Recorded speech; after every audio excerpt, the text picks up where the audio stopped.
آپ کے ہاتھ کے پرنٹ میں جو اہم چیز نظر آ رہی ہے مجھے وہ یہ ہے کہ 78 اور 79 اس عرصے میں آپ نے پرسنل لائف کا ایک خوبصورت اسکیچ بنایا کہ آئندہ لائف میری ایسی ہونی چاہیے اور یہ منزل مجھے حاصل ہو جی.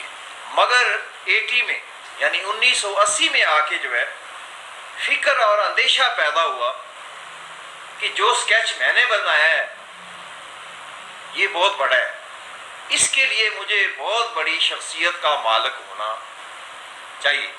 جی. اس عرصے میں جو ہے ایک فکر پیدا ہوئی کہ سب سے پہلے میں اپنی پوزیشن مضبوط کروں اور ایک مضبوط ارادے سے آپ چل پڑے کہ میں اب بڑا آدمی بن کے دکھاؤں گا.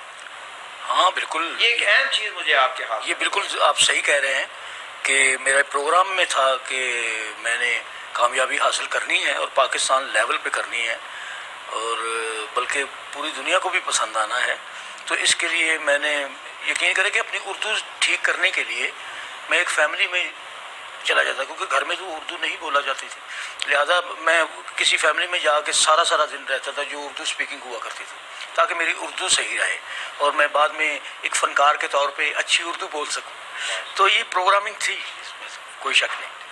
اچھا ایک چیز اور آپ کے ہاتھ کے پرنٹ میں نظر آ رہی ہے کہ 2005 اور 2006 میں آپ کو اپنے کیریئر اور پرسنل کچھ معاملات میں پرابلم اور پریشانی پیدا ہوئی ہے اور اس نے کچھ سوچنے پہ مجبور کیا ہے کہ میں اپنی زندگی کو اب کچھ نئے رنگ سے اور اپنے فن کو کسی نئے انداز میں لے کے جاؤں.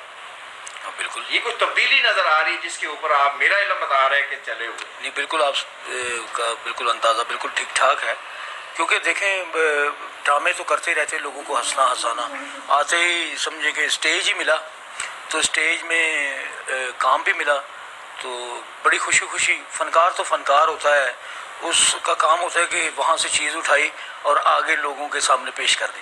تو اس طرح کافی کام کیا. وہ ایکٹنگ جو ہوتی ہے وہ جھوٹ ہوتی ہے اور گانا ہوتا ہے سچ.